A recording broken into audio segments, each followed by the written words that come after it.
పొత్తు కోసి ఆవశ్యకత ఏంటంటే కలకల్లాడుతూ చంద్రబాబు గారిని నవ్వుకుంటారు. ఎందుకంటే మన అందరినీ ఎర్రిబాగులు చేశారు కదా. ఎందుకు సార్ ఎర్రిబాగుల వాళ్ళు ఎందుకు చేశారని అనుకుంటారు మీరు? సారీ, మీరు ఆంధ్ర కదా సార్? సార్ చాలా నూతనోత్తేజం ఉంటుంది. నూతన ఎత్తేసేది మీ ఊరే, నువ్వు గుండు గీసి కూర్చోపెడతారు. ఇది ఏంటంటే వీళ్ళు చూడండి, మళ్ళీ మా లలిత జ్యువెలర్స్ అయిన ఒకసారి జ్ఞాపకం తెచ్చుకోవాలి. ఏట్ లేపైనా గుండు కొట్టించుకొని అడవాడు చేస్తే అదేంటిది పక్కడు బంగారం అవుతుంది, ఈ బంగారం వీటికి ఎక్కడి నుంచి తక్కువకి వస్తుందని ఊడు ఆలోచించడు. అలాగే సేమ్ ఇది ఎంత ఏంటంటే నరేంద్ర మోడీ వచ్చారు చూసారా, ఇక 40,000 మంది 34,000 ఎకరాలు ఇచ్చారు. 9,000 మంది రైతులు ఓరు గజెట్ కోలు లేదురా, మేము ఇచ్చింది దేనికి రా బాబు, రాజధాని కట్టడానికి అని ఇస్తే ఇప్పటికి గజెట్ లేదు, రాజధాని లేదంటే నరేంద్ర మోడీ వచ్చాడు కదా, మిగిలిన 40,000 నారాయణ, ఇంకా నారాయణ కమిటీలే. ఆ కృష్ణా కమిటీలు అవన్నీ మీకు ఇందులో మర్మం గ్రహించండి. కృష్ణా కమిటీ కేంద్ర ప్రభుత్వం ఇస్తే వాళ్ళని ఎక్కడైతే బుట్ట దాఖలు చేశారో ఈ నారాయణ కమిటీ వల్ల వాళ్ళకి నచ్చట్లే. శ్రీకృష్ణ కమిటీ అసలు లేదు అసలు ఇప్పుడు కాదండి.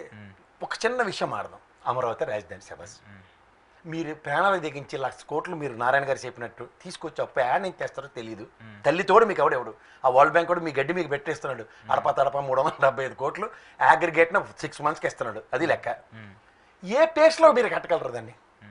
ఉదాహరణకి ఐకానిక్ టవర్స్ అవన్నీ చిన్న సెతక కదా, 50 అంతస్తులు.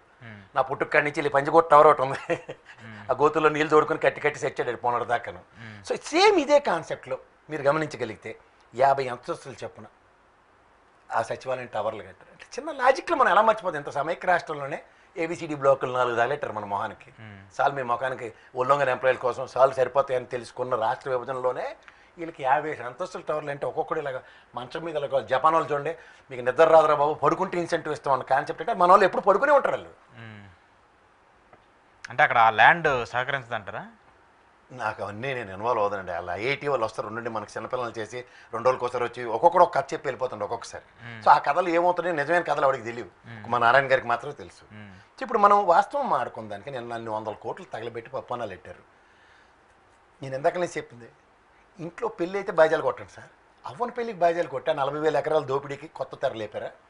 ఆల్రెడీ చుట్టుపక్కల అందరూ సర్దీశారు. మా బాలకృష్ణ గారు కొనుక్కొని అలాగే ఉన్నారు. మెకనైజ్ గోల్డ్ నేనైతే కొనిస్తాను, మీదే లేట్ అని కూర్చున్న వాళ్ళకి జస్ట్ మళ్ళీ అన్నమాట మొన్న చెప్పింది మళ్ళీ చెప్పాల్సి వస్తుంది. 10 ఏళ్ళ పాటు రాష్ట్ర రాజధాని మంది హైదరాబాద్ అన్నప్పుడు ఇచ్చినవి 3. ఈ 3 లకడికపూర్లో ఉంటుండగాను ఓల్డ్ సిటీలో హైకోర్టు ఉంటుండగానే కదా సార్ బిల్ గేట్స్ గారు వచ్చారు, అందరూ వచ్చారు, ఉన్నాడు సార్, అమెరికన్ ప్రెసిడెంట్ గారు వచ్చారు, మైక్రోసాఫ్ట్ అధినేత మైక్రోసాఫ్ట్ సంస్థ ఇక్కడ పెట్టించాడు, ఐఎస్బీ పెట్టారు. వాళ్ళు వచ్చి టిఫిన్ తినే కదా ఐఎస్బీ వాళ్ళు ఇచ్చారు ఇక్కడ మనకి. అప్పుడు కూడా అవే కదా సార్, ఇదే సచివాలయం నుంచే కదా చంద్రబాబు గారు ఏంటి సార్ మీరు యాడ్ నుంచి పరిపాలిస్తారంటే విజన్ 2020 ప్రకారం రాష్ట్రం ఎండిపోతుంది, నేను ఆంధ్రప్రదేశ్లో ఒక కొత్త నగరాన్ని నిర్మిస్తా, అక్కడ వెళ్ళి పరిపాలిస్తా, నెక్స్ట్ కేసీఆర్ వచ్చి ఇంత పెద్ద సచివాలయం కడతాడు, ఇవన్నీ ఆయన కళ్ళగలలు. ఈయనంటే విజన్ 2020 కాబట్టి అంటాడు. బిల్ గేట్స్ ఆయన ఇవన్నీ ఊహించుకుని ఆయన మైక్రోసాఫ్ట్ ఎడబెట్టి అట్లా ఏముండదు కదా, ఎవరికి ఉండేది వాళ్ళ ఎస్టిమేషన్. బిజినెస్ బిజినెసే కదా, బిజినెస్కి సెక్రటరీతో ఏం పని, రాజధానితో ఏం పని?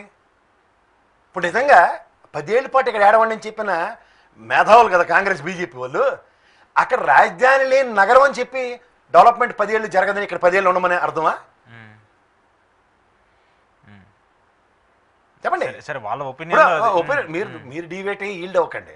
ఇప్పుడు ఇంత జరుగుతుంటే నిన్న సాక్షి వాడు మొత్తం 24 గంటల పని, సగమే పని ఉంటుంది అనుకోండి, అదంతా ఈనాడు తని తగిలేసిన బ్యాచే, కోవర్ట్ బ్యాచే, మొహమాట లేకుండా చెప్తున్నా, లగ్గలెట్టు కూర్చున్నారు. కాదండి, కాదు. ఇప్పుడు ఇదే జగన్మోహన్ రెడ్డి గారికి ఎందుకు వివక్ష, ఇదే చంద్రబాబు నాయుడు గారికి గౌరవం. వాళ్ళ ఛానల్లోనే వీళ్ళు చూపించారా? మీరు జర్నలిస్ట్ గా చెప్పండి, చూపించారా? చూపించలేదు సార్. సార్ ఇప్పుడు చెప్పండి, నేను చూపించలేదు. వీళ్ళు ఇప్పుడు గతంలో పోగేసుకుని ఎందుకు చూపించారు? వాళ్ళకి ప్రధాని మోదీగా ఒక రాష్ట్ర ముఖ్యమంత్రిగా వాళ్ళు గౌరవం ఇచ్చుంటారు కదా, మరి వాళ్ళు ఇవ్వలేదు. మరి ద్వంద్వ విధానమే కదా. ఎందుకే కదా రాజశేఖర రెడ్డి గారి నుంచి మొత్తుకుంటుంది. ఇప్పుడు రాష్ట్రానికి మంచి చేయడానికే ఉదాహరణకి ప్రధానమంత్రి గారు వచ్చారు అనుకుందాం, మంచి చేసిన ఉద్దేశం ఆయనకు ఉన్నప్పుడు ఎవరు చూపించాలా? అంటే అన్ని మీడియా ఎప్పుడు కూడా ఒక స్టాండ్, మీడియా ఎప్పుడు కూడా అన్ని విషయాల గురించి సమగ్రంగా వాళ్ళు విశ్లేషించాలి, చూపించాలి కూడా. ఒక్కొక్కరు వ్యక్తిగత ఎజెండా ఉంటే వాళ్ళు దాన్ని మనం ఏం చేయలేం కదా. ఇప్పుడు మీరు ఎంత ఇన్వెస్ట్మెంట్ మాడ్యూల్ చెప్తున్నారు సార్, చంద్రబాబు నాయుడు గారు మోడీ గారు మాసాడు బ్రహ్మాండ సెక్టర్ అస్సలు నెలకలేనాడు. పవన్ కళ్యాణ్ గారు పెద్దనే ఉన్నాడు, నితీష్ కుమార్ అది ఎక్కలేసింది అనుకోండి, ఇలా టక్కని కాలు లేగాడు అనుకోండి సెంట్రల్ గవర్నమెంట్కి, ఈ పరిస్థితి ఏంటి సార్? అప్పుడు గవర్నమెంట్ ఉంటుందో ఉండదు, అది ఇప్పుడు ఆల్రెడీ ఫస్ట్ థింగ్ నాకు ఎష్యూరెన్స్ కావాలి. ఎందుకంటే లాస్ట్ టైం కూడా మీరు అమరావతి మొదలెట్టిన తర్వాత ఈ రోజుకి కూడా గజెట్ లేని 11 సంవత్సరాల అమరావతి ప్రస్థానంలో నా రాజధానికి మీరు ప్రైమా ఫేస్గా ఏం చేయాలి? ఫస్ట్ ఇన్ ఫస్ట్ 7 ముంపు మండలాలు నాలో కలిపితేనే కానీ ప్రమాణ స్వీకారం చేయను అన్న వ్యక్తి ఈరోజు ఇదే అమరావతి విషయంలో గజెట్ రిలీజ్ చేయండి, ఇది అమరావతిని శాశ్వత రాజధాని కట్టి చూపిస్తాను నా 5 years మాట ఎందుకు రాలేదు సార్? ఈవెన్ నిన్న 2014 ప్రమాణ స్వీకారానికి 7 ముంపు మండలాలు కలపమన్న ధీరుడు సూర్యుడు చంద్రబాబు నాయుడు గారు అన్నప్పుడు ఇవాళ గజెట్ ఏదైనా ధీరత్వం స్వరత్వం ఎక్కడ ఉంది? ఎందుకు డబుల్ సైడెడ్స్?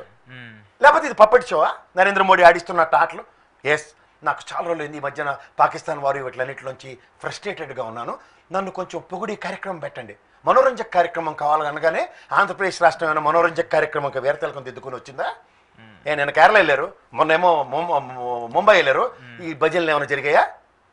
చాలా తోక తెలివి తేట లేకుండా ఇలా భజనలు చేసుకోవడం మీరు 700-800 కోట్లు తగలబెడుతున్నారు. రాష్ట్ర భవిష్యత్తు గురించి మాట్లాడాలి కదా, రాష్ట్రానికి సంబంధించిన అవసరాల గురించి మాట్లాడాలి కదా. ఓ పక్క అప్పుల జీవుల్లో మునిగిపోయి రాక్షస పాలన అంటాడు.